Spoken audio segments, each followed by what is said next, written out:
नमस्कारम। क्या आपने कभी सोचा है पितृपक्ष में लाखों लोग बिहार की पवित्र भूमि गया जी में क्यों आते हैं? गया का नाम गया कैसे पड़ा? और क्या वास्तव में गया जी में पिंडदान, श्राद्ध, तर्पण क्रिया करने से पितरों को मोक्ष की प्राप्ति होती है? तो आइए इसी विषय में चर्चा करते हैं। इससे जुड़ी एक पौराणिक कथा है।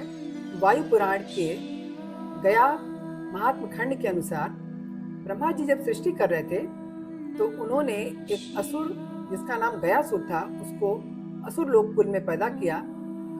वो असुर विष्णु भगवान का बहुत बड़ा भक्त था। वो विष्णु जी के अलावा कुछ और नहीं सोचता था और बहुत बड़ा भक्त था।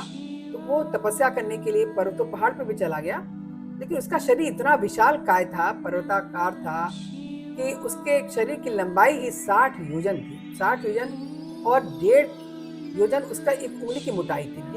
60 योजन मतलब अब आप समझ लीजिए 1 योजन बराबर होता है करीब करीब 13 किलोमीटर। अब 60 योजन सब जोड़ लीजिए कितना हो गया।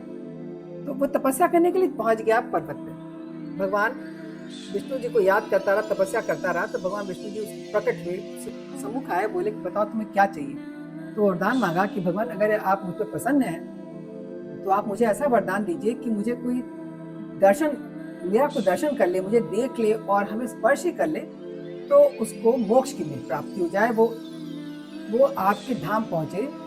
जब वैकुंठ धाम पहुंच जाए तो जब भगवान ने कहा कि ठीक तुम यही चाहते हो, तथास्तु कह के वो चले गए। जिससे क्या हुआ कि उसका शरीर पवित्र हो गया। पूरी दुनिया में उसके शरीर के अलावा कोई पवित्र स्थान बचा ही नहीं। अब जितने भी अधर्मी थे वो उसका दर्शन करने आते या उसको स्पर्श करते और चले आते। तो उनको जब मृत्यु होती थी मोक्ष की प्राप्ति होती थी, सीधे स्वर्ग में जाते थे। इससे स्वर्ग की व्यवस्था, स्वर्ग लोक की व्यवस्था चरमराने लगी। तो भगवान सभी चिंतित हुए।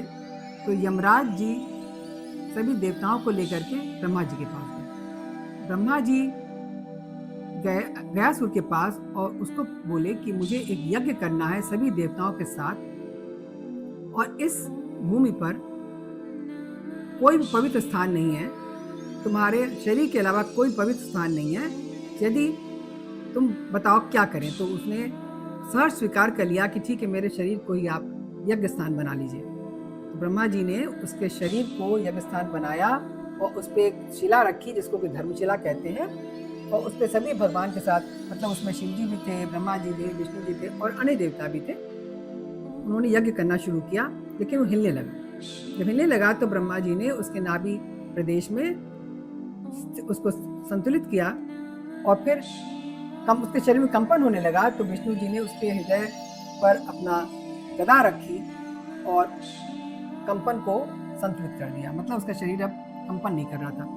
इससे उसके इस बलिदान से भगवान तीनों त्रिदेव, मतलब भगवान विष्णु जी, ब्रह्मा जी और शिव जी, तीनों त्रिदेव प्रसन्न हो गए और उन्होंने उसको आशीर्वाद स्वरूप दिया कि आज से अनंत काल तक मैं इसी पृष्ठभूमि में रहूंगा और श्रद्धा भाव से जो भी पूजन करेगा उसके पितरों को और साथ साथ में उसको भी मैं मोक्ष की प्राप्ति कराऊंगा।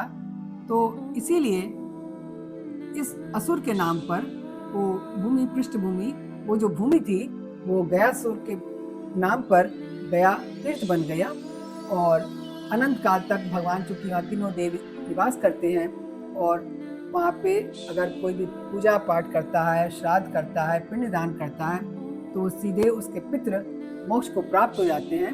इसीलिए लोग गया जी में जाते हैं और अपने पितरों का श्राद्ध तर्पण करते हैं। आज भी गया जी में फाल्गु नदी के किनारे विष्णुपद मंदिर है जिसमें कि धर्मशिला है और अक्षय वट के नीचे श्राद्ध करने पर लोगों को, पितरों को मोक्ष की प्राप्ति होती है। इसलिए लोग वहाँ जाते हैं। और फाल्गु नदी के बारे में भी मैंने पहले शॉर्ट वीडियो बनाया है, उसको आप देखें। तो ये था गया का रहस्य और पौराणिक कथा। और पितृपक्ष में गया में पिंडदान को सर्वोच्च माना गया है। यदि आपको जानकारी अच्छी लगी हो तो उसको लाइक, शेयर और सब्सक्राइब करें। Thanks for watching.